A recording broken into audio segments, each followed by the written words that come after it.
Hello दोस्तों, आज हम बनाएंगे एक बिल्कुल सिंपल लेकिन बहुत ही फ्लेवरफुल आलू की सब्जी। सबसे पहले हम लेंगे 3 से 4 मीडियम साइज आलू। उन्हें प्रेशर कुकर में उबाल लेंगे थोड़ा नमक डाल के।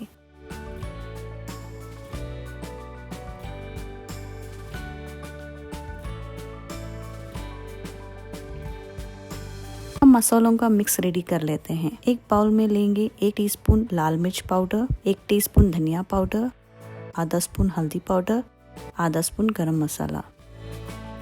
इन सभी मसालों को थोड़ा पानी डालकर अच्छे से मिक्स कर लेंगे ताकि जब इन्हें तड़के में डालें तो जले नहीं और टेस्ट भी बढ़िया है। साथ ही लेंगे एक onion finally chopped, green chilli, हरा धनिया और एक टोमेटो। कढ़ाई में 1 टेबलस्पून तेल गरम करेंगे।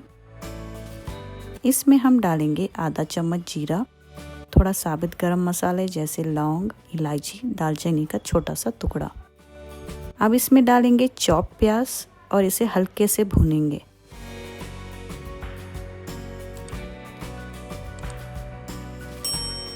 फिर डालेंगे मसालों का घोल जो हमने तैयार किया था।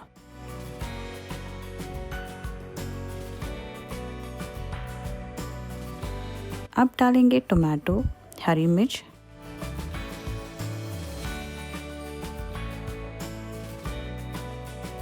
नमक और थोड़ा सा हींग। सभी को अच्छी तरह से मिक्स करेंगे और थोड़ी देर पकाएंगे। फिर डालेंगे लगभग 2 कप पानी। अब उबले हुए आलू को हाथों से हल्का सा तोड़कर मसाले में डालेंगे।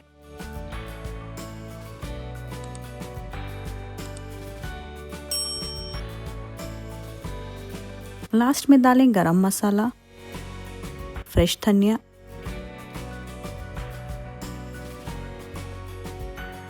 और कसूरी मेथी। Mix well, cover and cook on medium heat for 8 to 10 minutes. हमारी गरम गरम आलू की सब्जी बिल्कुल तैयार है। आप इसे रोटी या पूरी के साथ सर्व कर सकते हैं। अगर आपको ये रेसिपी पसंद आए तो लाइक करें, कमेंट करें और चैनल को सब्सक्राइब करना ना भूलें। मिलते हैं नेक्स्ट रेसिपी के साथ। टिल देन खुश रहें, अपना ख्याल रखें। बाय।